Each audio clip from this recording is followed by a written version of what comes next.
Hi, guys, and welcome to today's class. Today, we'll be talking about user experience. What is user experience? As well as the fundamental concepts that go along with user experience. In this case, we refer to user experience and UX. So, if you hear me use UX, you know I'm talking about user experience. Now, to kick off this class, I start off by saying who is a user? A user can be an individual, a person that uses an app to achieve a particular goal. Then, what is experience? Experience is anything you go through or encounter, whether it's an event, interaction, or a process. It can be something you feel, think, do, and it oftentimes leaves an impression or teaches you something. So, now back to the main definition. What is user experience?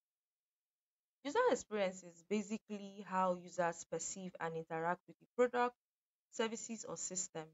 It's more about focusing on creating experiences that are intuitive and satisfying for users. The goal of UX generally is to ensure that this interaction leads to positive outcome, making the experiences a success. Even if the experience is frustrating or confusing and can result in a failure. The goal of UX is to ensure that these interactions lead to positive outcomes, making the experiences a success. Now, if the experience is frustrating or confusing, it can result in failure, leading users to abandon a product and services. So, for this, um, a product and services. So now we're going to explore the key fundamental concept of UX. And for this concept, we're looking at principles of UX. Looking at research, we're looking at methodologies, processes, and deliverables. And for UX principle, one thing we can highlight here is UX principles are the fundamental guidelines that shape how we design user-centered products. Now, these principles helps us understand the users, their behavior, their emotions, how they would react to a particular product. And for this, we would consider these key principles under UX principles. We have the user-centric design, we have consistency, we have feedback, and then we have inclusivity. Now, for user-centered design, this principle is all about designing with users in mind. Like we're focusing on what the users need, their behaviors, their goals. This is just to create products that not only solve problems but also aligns with user preferences and ensure satisfaction and usability. Because at the end of the day, as users, we because at the end of the day, as designers, we create products to solve users' problems and satisfy business needs. Moving on, we're talking about consistency. Now, in design, we have to maintain a particular consistency across all apps or across all products because you don't want product A having a different design from product B or having a different design from product C, bearing in mind that these products are originating from one company. It's just like you saying that if I open this particular app on the web, by the time I open it on my mobile phone, it's going to be different. Or by the time I use a tab to access it, it's going to be different. We have to maintain consistency across all board, meaning that both in shapes, icons, elements, everything has to be the same across all devices so that we avoid confusion and users can easily recognize familiar patterns and elements. Feedback. Feedback is more about providing users with clear response to their actions.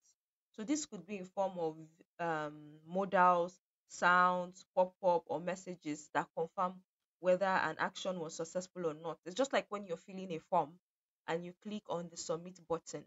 Now, there's a pop-up that always comes up to tell you if you submitted successfully or not. So this is what feedback is basically around. It's also about gathering input from users to understand how they feel about the product and make the necessary improvement on that product. Then moving on, we're talking about accessibility here. Accessibility ensures that products are usable by everyone, including people with disabilities. This includes designing for various impairments, whether it's visual, auditory, cognitive, or motor disabilities. It's just making sure that everyone and anyone can use a product. Then for here, for UX principles, a clear case study would be looking at is the Google consistent design language. Now, over the years, we know that Google owns a wild majority of products, like they have multiple products, and these products include Gmail, Google Maps, YouTube, Google Chats, and the likes. One thing Google has done over the years was to maintain a consistent user experience. Now, even though this was difficult, they somehow found a way to maintain it by coming up with a design system known as the material design. Now, the material design is a design system aimed at providing consistency across all of Google products, and it's done in such a way that both elements like colors, icons, layouts ensure to give this uniform look and feel across all platforms. And then, y- if you see that same design, be it on mobile, web, tablets, they are all same, they are all responsive and they adapt seamlessly. Like it cannot look off on web and look anyhow on mobile. The way you see it on mobile is the same way you see it on web, even though it changes because the landscape you have on web is wider than what you have when you design on mobile. And then Google went ahead to create a guideline for developers. So it's easy for developers to just pick up their design system, pick what they need, and use it without thinking about the fact that, oh, it's going to be different. The icons on mobile is different from the icons on web. No, that was not done. And what has this done across Google products? It has improved their user experience. Now users can enjoy seamless and familiar experience because I don't have to think so much. As long as I open a Google product, I just know that this is Google. I know that this is a familiar experience. I don't have to think, oh, which button am I meant to press? Which button am I not meant to press? Then also it has led to the adoption by other brands. Now, since Google has been able to do this, it means that you and I can easily pick up the material design system. And if we want to design, we say, okay, we're going to use this design system to work on anything we're going to do. So it's just like more or less we are going ahead to build familiar patterns. Like we said, there's no invention. You don't create new things or you don't outthrow a formal design. All you can do to a design is make it better than what was existing before. So make your improvement. And that's what Google has done with material design. So you can just pick up the design and use. Other brands are free to pick up Google material design when they are designing. Now, I did want you to see a practical example here of this particular what Google has done with their buttons. So just watch this. You can see consistency here across all boards. Everything has the same elements, nothing changed. Icons, everything here is the same. Like it's very responsive, it's seamless across the various tabs that it was used to design across. Then also we have this as well. So you can see the buttons, how they go ahead to create it. Different types of buttons, maintaining consistency. Yes. So moving on, we're talking about user research. User research basically it's about understanding users' behaviors, needs, and motivation through different techniques. Now, basically, under UX, we classify research into two. We have quantitative research and qualitative research.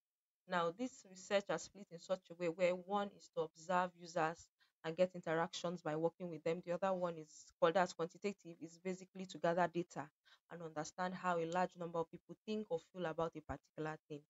And here we're just going to talk about them. We'll go in depth by the time we go to user research as we go on in this class. So for now, let's talk about user interviews, surveys, and usability testing. Now, for user interviews, we're saying that we conduct interviews with users basically to understand or to get ideas, get insight from them about their needs and pain points. We're trying to say, oh, okay, so why are these users interacting this way with this app? Why didn't it work this way? How do we hope they achieve this particular thing? And here, the example stated was Airbnb. Airbnb had to conduct interviews with hosts and guests because, like you know, their platform is more like a renter, house renters, where you have people come into your house, people that you don't know come into your house and spend time and leave. So you have to understand. You had to conduct a interview to understand how you host feels about having guests, how the guest feels about certain houses they go to stay in, and all of that. So that way they'll be able to make changes on their platforms. Then also we have survey. Survey is basically just collecting data. It's just like what you did when you were doing your final year project. You print out forms, you give it to people to fill. What you did was just gather their data. That data is now going to give you heads up on, okay, I'm supposed to do this. I'm not meant to do this. I'm meant to achieve this. That's what that data is meant for, right? And that's what it is. And a clear example here is Spotify. Now, Spotify basically does survey on their app, and that's why they are able to tailor your music recommendation based on your algorithm, because now they study you over time based on type of songs you play there. That's why if you open your Spotify app, you get to see that they arrange songs for you according to your genre and the type of songs you've been listening to. So they have used the data collected, group a particular audience, and provide music recommendation based on that. Then usability testing. Usability testing is just observing how users interact with a product, how they move around the product to get a particular experience. Like, how well do they move from point A to point B, or point C to point D, or A to D, like that. It's just like saying, okay, I want to see how they work on this product. I want to see their experiences. Are they confused? Okay, what changes am I to make based on usability issue? That's what usability testing is. And then you can also have observation under usability testing, because most times for you to know how it goes, you might want to have a group of users so that you can observe them and see how they interact with the product. Now, the case study we'll be outlining here is Airbnb. Now, we already spoke about the fact that Airbnb is majorly for renting out houses for travelers or people going to states where they don't have a home, and then they get to stay with people who have houses. Airbnb went ahead to conduct like a user research, but they focused more on user interviews, surveys, and usability pattern. They also focused on Airbnb A/B testing. Now, for A and B testing, what we do is we have two different variations of the same thing, like say two different designs or two different websites carrying the same elements just with slight changes to see which users would interact more with. So they also carried that out. And what they were able to achieve at the end of the day was understand the host concerns, the guest preferences, and usability issues that's on booking the houses and guest hosts uploading their houses on this platform. Based on this, they made UX improvements on their app, simplify the booking process, enhance communications on the platform, as well as settle the trust and safety issues. And they went ahead to create a redesign of their product, because from this image you can see that this is the first one over here, right? This is what they had previously. This is more like a before and after. And you know that for the kind of industry they exist in, it's more about aesthetic pleasing. So if I want to rent a house, I should be able to see that, oh, this one my room is going to look like. Oh, I love it. Let me take it. But if it's not clear enough, I might not want to take it. I'll have to look for another house. But meanwhile, it might be beautiful just the way that picture was taken. So they made a redesign to give users a seamless booking experience, and host a seamless listing experience as well, so that they can have more people to use their app as well. So now next thing we're going on to is the UX methodologies. Now for UX methodology, this is basically a framework that guides the whole design process. It's more like saying, okay, I want to design, what are the frameworks, what do we have to put in place to achieve this particular thing. And for this one, we're talking design thinking, we're talking agile UX, we're talking lean UX. Now, for design thinking is more about, okay, I want to solve a problem. Where do I start from? Under design thinking, we have about five approaches. For some materials will tell you eight, some will tell you six, but majorly we get to deal with about five. And this five is empathizing with users, defining the product, ideating solutions, prototyping, and testing. Now for for en- now for empathizing with users, I'm trying to understand, why do users feel this way about a product? How why do they think that it's not going to solve their need? How am I going to understand where they're coming from? How do I fit into my user's position so that I know what I'm designing? Because there's one thing to know: designers are not users. The way you see a problem as a designer is not the way a user is going to see that problem. So you're going to have to understand the users from their standpoint, from their pain point, for you to know what you're going to do. Then the next thing we're moving on to is defining the problem. Now, users can come to you with a problem, but that problem you're seeing might just be the generic problem. There's an in-depth problem that is not being addressed, and that is what they want to address. But somehow they have not been able to put it together. So they'll tell you, oh, this is what I want to do, and this is how it's not working, and this is what we want this product to do. So then you take your time to define this problem. You break it down. Let's see what the core problem is, what other problems are associated with this problem. Once that is achieved, we can go on to ideating solutions. Now, for ideating solutions, where everybody is on the board, everybody's thinking, all thinking caps are on ground, because in this particular phase, no suggestion is wrong. We're just trying to understand, because every suggestion brought forward to the table might have an impact on the problem we're trying to solve. So it's welcome. Once that is achieved, we get to pick one particular thing or certain things that we feel would work for us. Then we go ahead to prototype. In prototyping, we create certain wireframes and certain descriptions trying to point out the problem we're going to solve. Once this is achieved, we'll move on to the last phase, which is known as testing. Now, for testing, we're giving the prototypes out there to users to test. Let's see whether it's actually solving the problem they are asking for or not. And if it's not, we go back to our thinking board, we are thinking hard, and come back again to work on this product. Because there's one thing you need to know as designers. As designers, no product is 100% complete. Every product would have to be iterated upon over time, and changes would have to be made, because one thing we'd have to understand is that users tend to evolve over time, and that as they evolve, it means that products would have to be worked upon so that they continue to create that seamless experience to users. Next, we'll talk about here is the agile UX. Now, for agile UX, we're saying that okay, this is more like a continuous improvement on a product. How do we continually improve on a product? Like I said, no product is 100% finished. We would always iterate. So agile is just coming back to effectively iterate on product, enhance it based on user feedback. Because a product existing for 3 years, by the time you come back to it, probably in the third year, you will notice that a lot of things about the users have changed. Meaning that even though it's meeting users' need, there might be something that has to be adjusted to create a more seamless experience. So that's what we do with Agile UX, continuous research and improvement on a product. Then for Lean UX, what we're doing is we're trying to achieve a particular goal with a very lean team and minimizing waste and user value.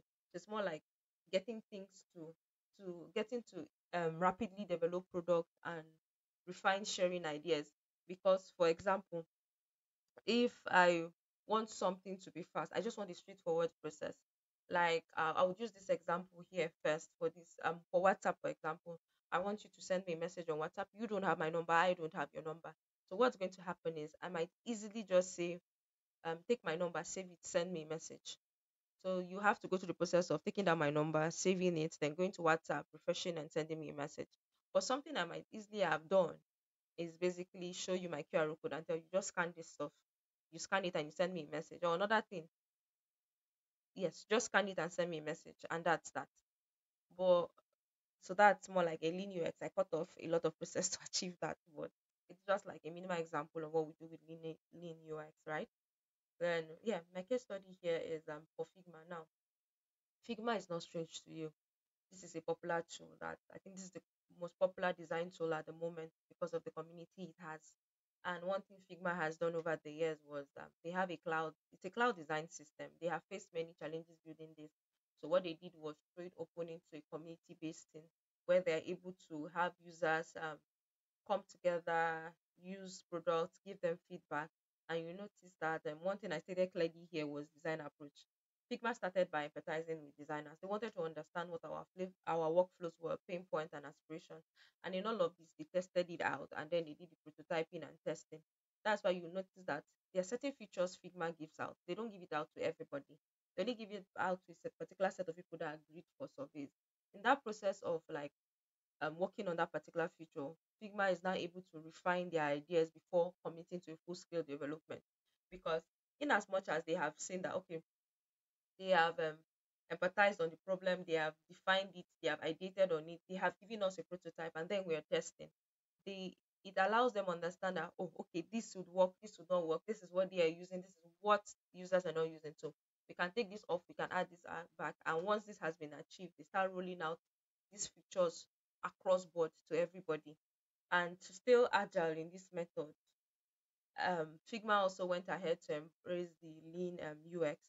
Here, what they did was continuously collect feedback from the community.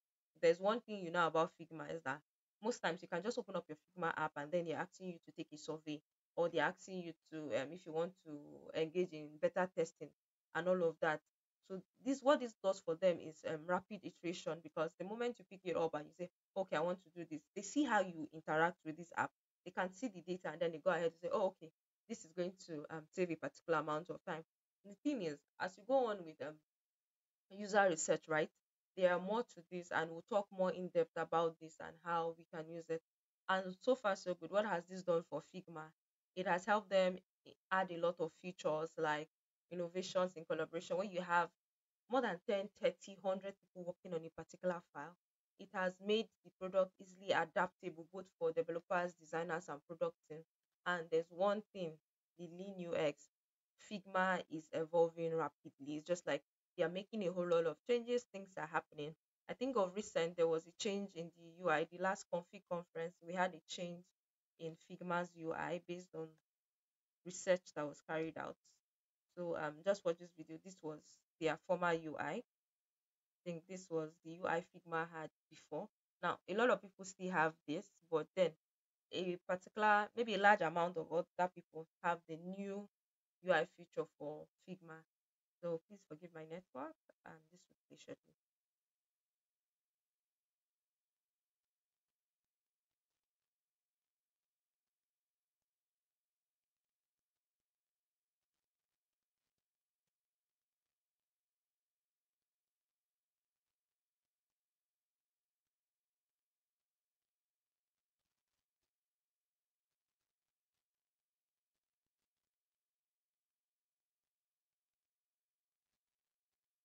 So this is the new Figma UI, even though they are still updating it, because last I looked at Figma, they made certain changes to their UI. So we have the old and the new UI, which was as a result of the research. Then next, we're moving on to UX processes. Now, in UX processes, we're saying that this is a series, like these are steps that users follow, or these are steps rather, sorry. For UX processes, we're saying these are steps that designers follow to create user-centered products. While this product varies depending on the project being given, but these are standards basically. So here we have research, we have design, we have testing, implementation, and evaluation. Now, as we've earlier said, research is about gathering information from users, competitors, market, understanding how these people feel, how they react to the product, what the competitors are doing well and what they're not doing well, how the market will react to this particular thing being introduced into the market. Then we have design. Design is all about, okay, creating wireframes, prototypes, mock-ups, and putting it all together so that at least business and stakeholders can see what they want to solve using this particular product before it's put out there. Then we have testing. Testing is more like having the usability test where we get to gather feedback from users, identify issues, and the likes. Then we also have implementation. This is where we get developers to bring our designs to life so that we can have it out there as well. And after this has been done, we go on to evaluation. For evaluation, we're analyzing users' feedback and making iterative improvement on it. We're saying, okay, what is this? How is this meant to be done? What do we hope to achieve? Like that. And then for this case study, our would be using chicken lick for our case study. Now, I know that this would be peculiar, and I chose food because everybody resonates with food for this particular case study. Now, we're using Chicken Republic. So, for Chicken Republic, we know that they went ahead to do a survey and a research around this whole thing, and they try to understand how customers find their menu, what their price is. They went ahead to like carry out a competitive analysis, what their competitors are doing, what they are not doing, how to make it better. They also did a redesign on their app and all of that, the wireframes, user flow. They did usability testing as well, evaluation, and released it. And there's one thing that happened. I think there's a trend that most of us seen. After the whole thing, we had I think because of the survey, we had users coming out to say that their refill was too expensive. It was about 2,000 naira, and that was a whole lot, and they wanted it to boost to 1,000. and boom, Chicken Republic dropped their price of referral to 1,000, and everybody has been going haywire on the whole thing. So this is where you say they actually listening to their users and did this, and now you have, if you go all over social media, you can see the trend is the referral 1,000 worth it and all of that. That's it here. Then lastly, we're going to be talking about UX deliverables.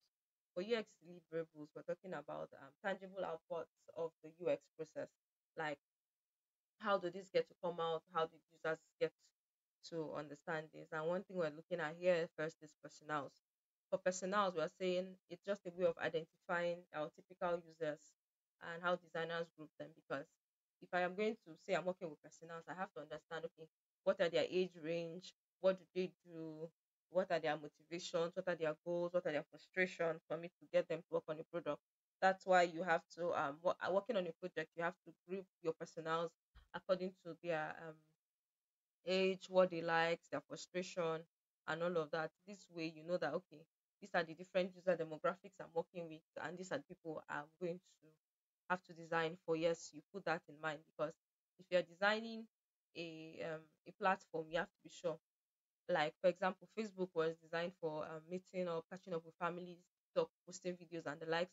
Twitter might be for banter and news, basically. Just they know they are different target audience and their user demographics. That's one thing you have to understand. Then moving on, we have what we refer to as user journeys. Now, for user journeys, these are just visual representations of steps users can take to meet their goals.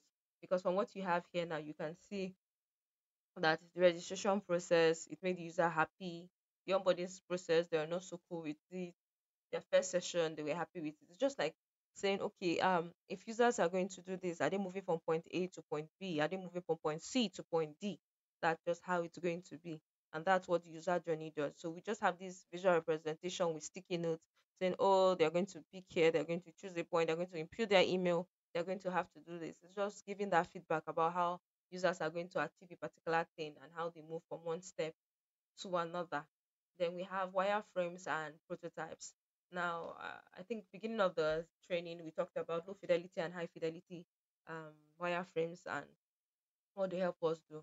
So here you have to come up with your wireframes, both low fidelity, high fidelity, and then you can use design tools like Adobe, Figma, Sketch, Lunacy, and the rest to come up with this. Prototyping is basically linking the screens together so that you know that okay, if I click here, it moves to this place and like and the likes, just like that. That's how we work here with the prototype.